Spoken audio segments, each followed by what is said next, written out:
our engineers like to say is start with the end and work your way backwards. Yep. So especially when you're coming to us with a design, know what you want your final part to look like, and that way it helps when we're looking at the design what processes in this 11-step diagram will be needed to get that end part that you need. People or clients come to the table and really have a great design, great idea for an end concept. Yeah. But how do you get there? So how do you make it manufacturable?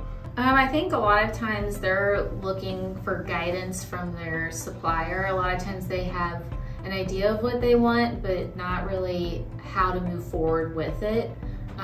Especially when you're looking at prototyping, especially for castings. There are so many different ways you can go about it.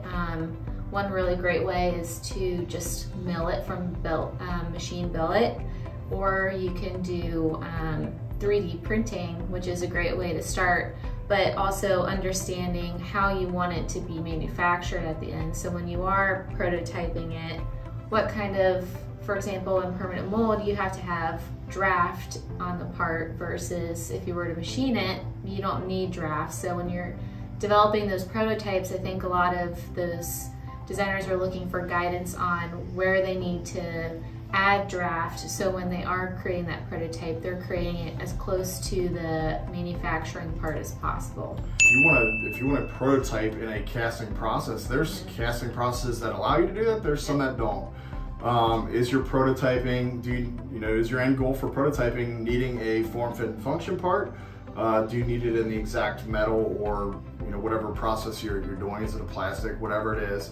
Are you looking for a surface finish, or are you really just trying to hold a part in your hands? Yeah. Because when it comes to prototyping for permanent mold, it's not suitable, right?